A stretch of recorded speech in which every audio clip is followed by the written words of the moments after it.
আসসালামু আলাইকুম প্রিয় দর্শক। নির্বাচন কমিশন কি তাদের নিজেদের পরিসংখ্যানের জালে আটকা পড়ে গেছে? কি মিশন ছিল ডক্টর ইউনূস এবং জেনারেল ওয়াকারের এই নির্বাচনকে কেন্দ্র করে? তাদের সেই মিশন কি সফল হয়েছে নাকি ব্যর্থ? আজকে এই বিষয়টি নিয়ে কথা বলবো। বাংলাদেশে আমরা যখন ছোট থেকে বড় হয়েছি তখন অনেকেই আমরা বলতাম যে আমরা অঙ্কে কাঁচা। আমি নিজেও আমার এই অঙ্কের মার্কসটা সবসময় অন্যান্য সাবজেক্টের চেয়ে তুলনামূলকভাবে কম থাকতো। আমার এক টিচার ছিলেন প্রফেসর সৈয়দ মোদাস্সের আলী। তিনি সবসময় বলতেন যে অঙ্কে ভালো হতে হবে। আমরা যারা মেডিকেলের ব্যাকগ্রাউন্ডে তাদের অনেকেরই ধারণা ছিল যে মেডিকেলে বোধহয় অঙ্ক লাগে না, কিন্তু পরবর্তীতে আমি যখন এই জনস্বাস্থ্য বিশেষজ্ঞ হিসেবে কাজ করলাম বা পিএইচডি করতে আসলাম, কপাল কাকে বলে যে আমাকে এই পরিসংখ্যানের উপরেই নির্ভর করতে হলো। যে অঙ্ককে সারা জীবন ভয় পেয়েছি সেই অঙ্ককেই এখন আমার সকাল বিকাল চর্চা করতে হয়, বা আমার কাজের মেইন অংশটাই হচ্ছে পরিসংখ্যান। জার্মান একজন গণিতবিদ, ওনার নাম হলো কার্ল ফ্রেডেরিক গস। উনি বলেছিলেন যে mathematics is the queen of all sciences. আপনি যদি অঙ্কের মজাটা বুঝে যান, অঙ্কের উপরে যদি আপনার দখল থাকে, যেমন এখন আমি পরিসংখ্যান নিয়ে অনেক স্বাচ্ছন্দ্য বোধ করি, আমি অনায়াসে আমার প্রয়োজনীয় স্ট্যাটিস্টিক্যাল অ্যানালিসিস গুলো করে ফেলতে পারি এবং এটা এত এক্সাইটিং একটা বিষয়। কিন্তু সমস্যা হলো যে আপনি যদি গণিত বা স্ট্যাটিস্টিক্স এগুলো যদি হ্যান্ডেল না করতে পারেন, হ্যাঁ, একটা প্রবাদ আছে যে মিথ্যা তিন রকমের: lie, damn lie and statistics. So পরিসংখ্যানের অপব্যবহার যেমন করা যায়, আবার সাফিসিয়েন্ট নলেজ না থাকলে সেটা হ্যান্ডেল করতে যায় যেমন আটকা পড়ে যেতে হয়। যেমন আমাদের নির্বাচন কমিশন আটকা পড়েছে। নির্বাচনের দিন, নির্বাচন শেষে পরের দিন ভোর 4:40 তারা তাদের ওয়েবসাইটে জানালো যে গণভোটে হ্যাঁ ভোট পড়েছে 98,64,421, না ভোট পড়েছে 53,16,000 সামথিং। অথচ আজকে আমরা পত্রিকায় দেখছি তারা বলছে যে গণভোটে 60.26% ভোট পড়েছে, যার মধ্যে হ্যাঁ ভোট পড়েছে 4,80,74,429টি। দেখেন, নিজেদের স্ট্যাটিস্টিক্স বারবার চেঞ্জ করতেছে। সকাল 10টায় বলতেছে এত শতাংশ ভোট, 11টায় বলতেছে, 12টায় ওটা জাম্প করে 3-4 গুণ বেড়ে গেছে 1 ঘন্টায়। মানে এই যে অঙ্ক নিয়ে খেলতে যাওয়া এবং তারা যে সংখ্যা বানাচ্ছে, এই বানাতে গিয়েই তারা বারবার ফাঁদে পড়তেছে, মিলতেছে না। 2 আর 2 যে 4 হয়, কিন্তু কখনো সেটা 3.5 হচ্ছে, কখনো 4.5 হচ্ছে। মানে একটা জিনিস আপনি বানাচ্ছেন এবং সেই বানাতে গিয়ে আপনি লেজে গবরে করে ফেলছেন। বিএনপির পক্ষ থেকে তাই নির্বাচন কমিশনকে স্পষ্টভাবে বলে দেওয়া হয়েছে যে এক্সাক্ট ফিগার গুলো আমাদের জানাও। তোমরা এক এক সময় এক এক কথা বলছো। এখন নির্বাচন কমিশন বাটে কেন পড়বে না? এই নির্বাচনে ভোট পড়েছে 14%, 14 পয়েন্ট সামথিং ভোট পড়েছে এই নির্বাচনে, একদম অরিজিনাল নাম্বার। সেইটাকে এখন সে দেখাচ্ছে যে 59% ভোট পড়েছে। এখন গণভোট একরকম, আবার সংসদীয় আসনের ভোট একরকম পড়েছে, সবকিছু সেটাও আবার মিলছিল না। তো এখন তারা এই এক একটা নাম্বার দিচ্ছে, তখন বলছে হ্যাঁ করছো কি, ভুল হয়েছে, তখন আবার ওইটারে ঠিক করতেছে। সংশোধিত সংশোধিত সংশোধিত করতে যা তাদের থোলের বিড়াল ফাঁস হয়ে গেছে। এদিকে জামাত এবং ডক্টর ইউনূস এবং জেনারেল ওয়াকার, এই ত্রয়ীর সম্পর্কটা আপনারা জানেন। জেনারেল ওয়াকার এবং ডক্টর ইউনূস সর্বস্ব দিয়ে চেষ্টা করেছে জামাতকে ক্ষমতায় আনতে। তারা অনেকদিন ধরেই চেষ্টা করছে।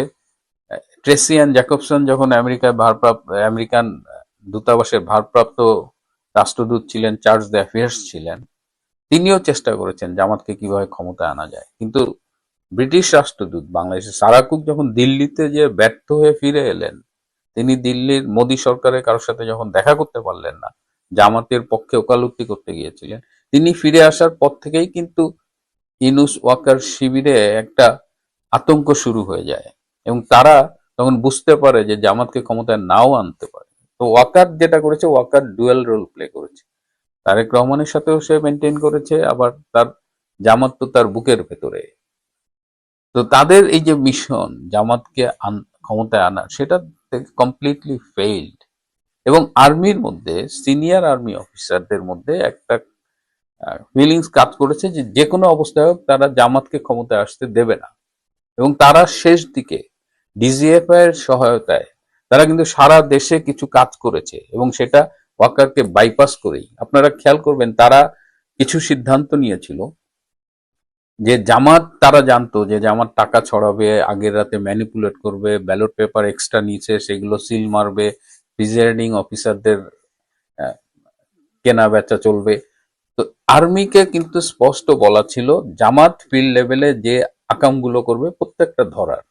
এবং আপনারা খেয়াল করে দেখেন, নির্বাচনের 1-2 দিন আগে থেকে বিএনপির ক্যান্ডিডেট বা লোক যদি ধরা পড়ে 2 জন, জামাতের ধরা পড়ছে 8 জন। এইভাবে মোস্টলি জামাতকে টার্গেট করে তারা সারা বাংলাদেশে, যেমন সৈয়দপুরে ধরা পড়লো ঠাকুরগাঁয়ের জামাতের আমির। তো এরকম করে দেখবেন যে জামাতের সংশ্লিষ্ট লোকজনকে আর্মি বেশি অ্যারেস্ট করেছে। ইট ওয়াজ প্রি প্ল্যান্ড, একটা স্পেশাল ইন্টেনশন নিয়ে। যদিও আর্মির খুব ক্ষুদ্র একটা অংশ, যেমন বারবার বলেছি রংপুর এবং যশোরের জিওসি, তারা জামাতের জন্য কাজ করেছে এবং রংপুরের রেজাল্ট দেখলে আপনি বুঝতে পারবেন এটা কতখানি ইম্প্যাক্ট ফেলেছে। যাই হোক, আর্মির এই সিনিয়র গ্রুপটা তারা জামাতকে ক্ষমতায় আসতে দেয়নি।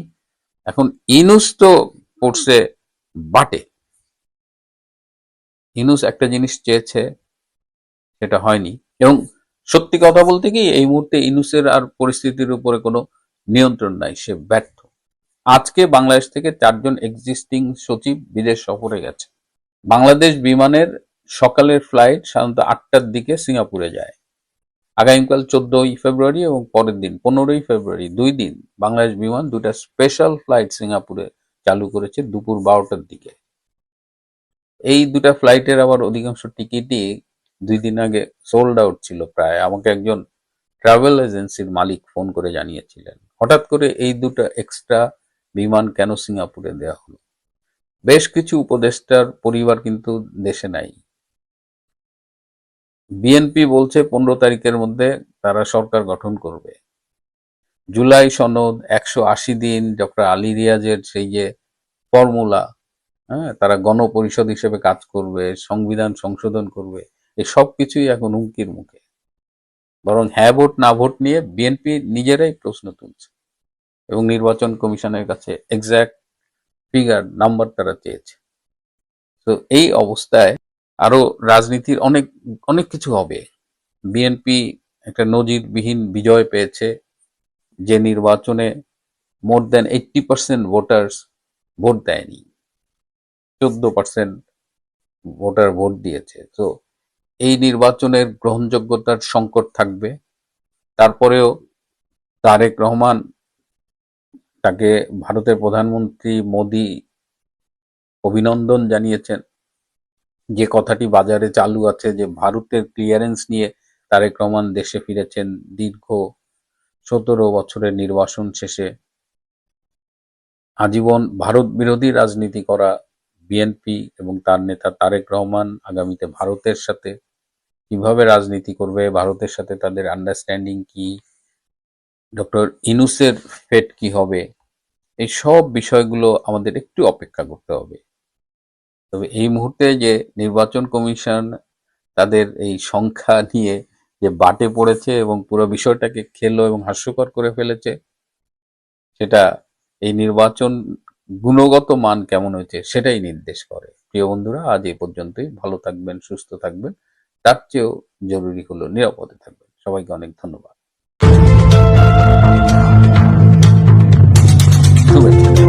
অনেকগুলো ছোট ছোট ঘটনা ঘটেছে।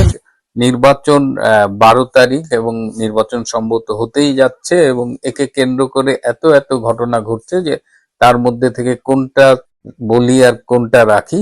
তো তো কয়েকটা ইন্টারেস্টিং ঘটনা বলবো, একদম শেষ পর্যন্ত শুনবেন আশা করি। প্রথমেই বলছি যে আজকে সকালে যমুনায় গিয়েছিলেন ডক্টর ইউনূসের সাথে দেখা করতে তিনজন প্রথিতযশা ব্যক্তি। তার মধ্যে একজন রয়েছেন সংবিধান বিশেষজ্ঞ আইনজীবী শাহদিন মালিক, আরেকজন হলো নির্বাচন পর্যবেক্ষণে অভিজ্ঞ বদিউল আলম মজুমদার এবং আরেকজন অর্থনীতিবিদ ডক্টর দেবপ্রিয় ভট্টাচার্য। তারা সকালে ডক্টর ইউনূসের সাথে মিটিং করেছেন, কিন্তু কি নিয়ে মিটিং করেছেন এ ব্যাপারে তিনজনই একদম মুখ বন্ধ করে রেখেছেন, কেউ কোনো কথা বলেনি। কিন্তু তারপরেও যতটুকু জানতে পেরেছি যে তিনজন ডক্টর ইউনূসকে কোনো একটা বিষয়ে কনভিন্স করতে গিয়েছিলেন, কিন্তু কনভিন্স তো হনইনি, উল্টো তাদেরই ভাষ্য যে ইউনূস তাদের এক ধরনের অসম্মান করে বের করে দিয়েছেন, তুচ্ছ তাচ্ছিল্যের সাথে বের করে দিয়েছেন। সুতরাং কেন গিয়েছিলেন? আবার আজকে হাইকোর্টে সহস্রাধিক আইনজীবী মিছিল করেছে। তাদের দাবি ছিল যে বাংলাদেশের যে বর্তমান সংবিধান সেটাকে অক্ষুণ্ণ রাখতে হবে। তো এটার সাথে যদি সকালে তিনজনের যমুনায় যাওয়াকে লিঙ্ক করার চেষ্টা করি, হয়তো তারা গণভোট, সংবিধান সংশোধন এসব নিয়েই কথা বলতে গিয়েছিলেন। এবং ডক্টর ইউনূস তারাও বলেছেন, আমি এর আগে অনেকবার বলেছি যে ডক্টর ইউনূস তো আসলে কারো কথা শোনেন না। তো সকালে তিনি কারো কথা শোনেননি। এদিকে এই নির্বাচনকে কেন্দ্র করে অনেক রকমের কথা শোনা যাচ্ছে। আপনারা সকালে খেয়াল করেছেন যে নির্বাচনী কেন্দ্রে 400 গজের মধ্যে কাউকে মোবাইল ফোন বহন করতে দেওয়া হবে না। যদিও এটা তীব্র প্রতিবাদ এসেছে বিভিন্ন কর্নার থেকে এবং নির্বাচন কমিশন এই সিদ্ধান্তটি পরিবর্তন করতে যাচ্ছেন, কিন্তু কেন এই সিদ্ধান্ত নেওয়া হয়েছে? এই সিদ্ধান্তটা নেওয়ার মূল কারণ ছিল যে এবারের নির্বাচনকে কেন্দ্র করে নানামুখী মেটিকুলাস ডিজাইন হচ্ছে। সুতরাং কেন্দ্রের মধ্যে বিভিন্ন অনিয়ম, কারচুপি এসব যেন সাধারণ মানুষ কিংবা সাংবাদিকরা মোবাইল ফোনের ভিডিও রেকর্ড না করতে পারে, সেইটা চিন্তা করে একটা স্থূল বুদ্ধির সিদ্ধান্ত এটাকে বলা যায় তারা ভেবেছিল। কিন্তু তারা জানে না যে মোবাইল ফোনই একমাত্র রেকর্ড বা ভিডিও রেকর্ডের জন্য ইউজ হয় না। অনেক আধুনিক ডিভাইস সাংবাদিকদের কাছে থাকে, এমনকি অনেক সাধারণ মানুষও আগ্রহের জায়গা থেকে এগুলো ব্যবহার করে থাকে। সুতরাং নির্বাচন কমিশন পিছু হটতে বাধ্য হয়েছে। নির্বাচন কমিশনের পাশাপাশি এবার নির্বাচনে একটি গুরুত্বপূর্ণ ভূমিকা রাখবে ইউনূস প্রশাসন, এবং আশঙ্কা করা হচ্ছে যে এই প্রশাসনের সহায়তায় হয়তো একটা মিডিয়া কু হয়ে যেতে পারে। নির্বাচনের ভোটের ফলাফল কি হলো না হলো আমরা একটা রেজাল্ট পেয়ে যাব, এই রেজাল্টটা ঠিক করা আছে বলেই কেউ কেউ আশঙ্কা করছেন। এবং ক্যান্টনমেন্টের ভূমিকা কি হবে সেটি নিয়েও কিন্তু এখন নতুন করে আলোচনা চলছে। কেউ কেউ বলছেন যে general Waker Khan, lieutenant general Kamrul, lieutenant general Fazur এরা আসলে সবাই এক হয়ে এই নির্বাচনে কাজ করছেন। যদিও আমরা মাঝে মধ্যে শুনেছি, আমি নিজেও বলেছি যে এর সাথে ওর গন্ডগোল, ওর সাথে ওর গন্ডগোল, কিন্তু আসলে এসবই ছিল আমাদের বিভ্রান্ত করার একটা প্ল্যান। এই তিনজন এতটাই একসাথে কাজ করেছেন গত 17 মাস যে একজন বললেন যে তারা আসলে তিনজন একই মায়ের পেটের সন্তান। তো এই ক্যান্টনমেন্টের মধ্যে হা ভোটের প্রচারণা চলেছে, এটা একদম সব ক্যান্টনমেন্টে চলেছে। যশোর ক্যান্টনমেন্ট, রংপুর ক্যান্টনমেন্টের জিওসির তত্ত্বাবধানে তাদের অধীনে যেসব আসন আছেন সেই আসনে যেন জামাত জিতে আসতে পারে সেজন্য তারা ওপেন কাজ করেছেন, তাদের ঘনিষ্ঠ অফিসাররা কাজ করেছেন। তো এরকম নানামুখী ষড়যন্ত্রের মধ্যে বিএনপি কি করবে? বিএনপিও তো এগুলো জানে, এমন তো না যে বিএনপি এমন যায় না। যেমন জামাত কি করেছে, তারা বুথ জ্যাম টেকনিক অ্যাপ্লাই করবে। বুথ জ্যাম টেকনিক হলো একদম শুরু থেকে, ধরেন প্রথম 500, 1000 আপনার সমর্থক থাকবে, আপনার কর্মীরা থাকবে। তো ন্যাচারালি এবং তারা ভোট প্রদান পদ্ধতিতে মানে প্রদানের গতিটাকে স্লো করে দেবে। তো ন্যাচারালি যারা লাইনের পেছনে থাকবে তারা 2-3 ঘন্টা ওয়েট করে চলে যাবে। আবার অনেকে বাসার থেকে শুনবে যে ওরে বাবা বিশাল লাইন, তারা এমুকও আসবে না। তো এরকম একটা টেকনিক ইতিমধ্যে বিভিন্ন নারী ভোটারদের আইডি কালেক্ট করেছে জামাত। তারা প্রচুর বোরকা কিনেছে। এই বোরকা পরে পুরুষরাও হয়তো ওই নারীর আইডি দিয়ে ফলস ভোট দিতে পারে।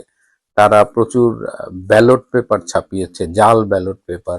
তারা সিল বানিয়েছে। এসব জামাতের নানা রকমের টেকনিক কিন্তু আছে। এবং জামাত দুদিন আগে যমুনায় গিয়ে ডক্টর ইউনূসকে থ্রেট করে এসেছে যে আগামী সরকারে যদি জামাত না থাকে তাহলে যে সরকারে জামাত থাকবে না সেই সরকারকে আমরা শান্তিতে থাকতে দেব না, এই থ্রেটটাও করে আসছে। সো জামাত কিন্তু এই নির্বাচনে ইউনূসের সহায়তায় এবং ক্যান্টনমেন্টের সহায়তায়, ওয়াকারদের সহায়তায়, ওয়াকার এবং ক্যান্টনমেন্টে বিভিন্ন মসজিদের ইমামরাও হা ভোটের পক্ষে প্রচারণা চালিয়েছে এবং ওয়াকারের যারা খুব কাছে তারা একটি বিশেষ রাজনৈতিক দলকে ফেভার করার জন্য সব আয়োজন সম্পন্ন করেছে। গতকাল বলেছিলাম যে সরকার ডিপি ওয়ার্ল্ডকে চট্টগ্রামের নিউমেরিং কন্টেইনার টার্মিনাল দিতে বাধ্য, কারণ এখানে অনেক টাকা পয়সার লেনদেন হয়েছে। তো এখন ডিপি ওয়ার্ল্ড যেহেতু তাদের চেয়ারম্যান সুলতান আহমেদ নিজেই বিতর্কিত, বিশ্বব্যাপী একটু ঝামেলার মধ্যে আছেন, তো ডিপি ওয়ার্ল্ড আপাতত এই চুক্তি সাইন করার আগে তারা রিভিউ করবেন বলে সময় নিয়েছে। এদিকে যেটা আজকে শিরোনাম করেছি সেটা হলো যে ডক্টর ইউনূস তিনি এর আগে একাধিকবার কিন্তু বাংলাদেশের রাজনৈতিক দল করবার চেষ্টা করেছিলেন এবং তিনি এই যে নির্বাচন দিয়ে মাত্র 18 মাসের মাথায় চলে যাচ্ছেন, এইটা কিন্তু তার প্ল্যানের মধ্যে ছিল না। তার সেই মেটিকুলাস ডিজাইনের মধ্যে মাত্র 18 মাসের মধ্যে তাকে নির্বাচন দিয়ে চলে যেতে হবে, এটা তার কল্পনাতেও ছিল না। তিনি এর আগে একাধিকবার রাজনৈতিক দল করতে চেয়েছেন। 2007 সালে 111-এর সরকার তাকে চিফ অ্যাডভাইজার হওয়ার জন্য প্রস্তাব দিয়েছিলেন, কিন্তু তিনি বলেছিলেন তিনি 10 বছরের জন্য চিফ অ্যাডভাইজারের দায়িত্ব চান, কমপক্ষে 5 বছর। কিন্তু তখন জেনারেল মঈনরা এটা রাজি হয় নাই, কারণ তারা আসছে নির্বাচন দিয়ে চলে যাবে, 10 বছর ক্ষমতা একটা অনির্বাচিত সরকার। তারপরে তিনি লেগেছিলেন। এইবার তাকে আশ্বাস দেওয়া ছিল যে ক্ষমতায় তিনি যতদিন ইচ্ছে থাকতে চান, এবং সেখান থেকেই কিন্তু এই যে স্যার আপনি 5 বছর থাকেন, স্যার আপনি 10 বছর থাকেন, স্যার আপনি 50 বছর থাকেন, এটা কিন্তু সেখান থেকেই এই প্রচারণাটা চালানো হয়েছে এবং ইউনূস সেন্টার পয়সা দিয়ে এই প্রচারণাটা চালিয়েছে। কিন্তু কেন 18 মাসের মাথায় চলে যেতে হচ্ছে, এটা নিয়েই ডক্টর ইউনূসের ভীষণ দুঃখ। তিনি ব্যক্তিগত আলাপে সেখানে কয়েকজন আমলা ছিলেন, তাদের বলেছেন যে আমি কখনো ভাবিনি যে আমাকে এভাবে চলে যেতে হবে। কারণ তার যাওয়ার কারণ হলো যে তিনি এসেছিলেন আমেরিকার ব্লেসিংস নিয়ে, এবং তিনি এসেই যেভাবে ভারতের বিরুদ্ধে কামান দাগালেন, ভারতের 7 সিস্টার আসার আগেই বলেছেন ভারতকে অস্থির করে দেবেন, 7 সিস্টারকে অস্থির করবেন, এবং আসার পরেও বলেছেন। তো এইসব করে তিনি আসলে নিজের কবর খুঁড়েছেন। তিনি নিজের প্রস্থানের পথ নিশ্চিত করেছেন এবং আমেরিকা ভারতের সাথে মিটে গেছে, আমদুদ মিলে গেছে, এখন আটি ইউনূস পড়ে আছে। আর আমেরিকা যার বন্ধু তার তো শত্রুর দরকার হয় না, সুতরাং ডক্টর ইউনূসকে টিস্যু পেপারের মতো ছুঁড়ে ফেলেছে। এবং পলিসি লেভেলের শেষ দিকে যা কথাবার্তা আমেরিকা ডক্টর খলিলকে বলতেন, আমাদের জাতীয় নিরাপত্তা উপদেষ্টা, তারা ডক্টর ইউনূসের সাথে গুরুত্বপূর্ণ কোনো বিষয়ে আলাপ করতেন না। তারা ডক্টর ইউনূসের উপরে এতটাই ফেড আপ ছিল। ডক্টর ইউনূস যে অ্যাসাইনমেন্ট নিয়ে এসেছিলেন তিনি ফেল করেছে। আগেও বলেছি যে করিডোর, এই যে মিয়ানমারের সাথে করিডোর দেওয়া, সেখানে তিনি ফেল করেছেন। পোর্টটা দিয়েও দেখেন আলটিমেটলি স্ট্যান্ড করতে পারলো না। দেশে সুশাসন বলে তো তিনি কিছু এস্টাবলিশ করতে পারেননি, তিনি মবের শাসন এস্টাবলিশ করেছেন, তিনি বাংলাদেশটাকে ধ্বংসের মুখে নিয়ে গেছেন। এবং দেখেন তিনি আসার পরে কিন্তু প্রথম দিকে খুব বিদেশি ইন্টারভিউ দিত, প্রতি মাসে সদল বলে বিদেশে যাইতো, এখন কিন্তু তার আর ইন্টারভিউ তেমন আমরা দেখি না, তার বিদেশ সফরও বন্ধ হয়ে গেছে। সো এই সব মিলিয়ে ডক্টর ইউনূস খুব বাটে আছে এবং যমুনায় বিদায়ের সুর বেজে গেছে। তাকে মোটামুটি এক ধরনের, তিনি তো সবাইকে তুচ্ছ তাচ্ছিল্য করেছেন, অপমান করেছেন, এখন তিনি নিজে অপমানিত হয়ে বিদায় নেবেন। শেষ চেষ্টা তিনি করবেন তার পছন্দের দলটাকে ক্ষমতায় আনার জন্য, এবং তিনি মোটামুটি যে কোনোভাবেই হোক তাদের ক্ষমতায় আনতে চাইবেন, কিন্তু সেটা তারা পারবেন কিনা, নির্বাচন যেদিন শেষ হবে, নির্বাচন শেষ হবে বিকেলে, তারপর থেকেই দেখবেন যে রাজনৈতিক দলগুলোর অবস্থান কি এবং তারা কে কিভাবে নির্বাচনী ফলাফলটাকে নিজেদের অনুকূলে আনতে চায় এবং নির্বাচন কতটা শান্তিপূর্ণ হবে সেই আশঙ্কাও কিন্তু ইতিমধ্যে তৈরি হয়েছে। তো সেটা নিয়ে আমি পরে কথা বলবো। আওয়ামী লীগের নির্বাচন বর্জন, প্রবাসীদের ভোট, এগুলো নিয়ে আমি পরে কথা বলবো। আজ এ পর্যন্তই। ভালো থাকবেন, সুস্থ থাকবেন, তার চেয়েও জরুরি হলো নিরাপদে থাকবেন। সবাইকে অনেক ধন্যবাদ।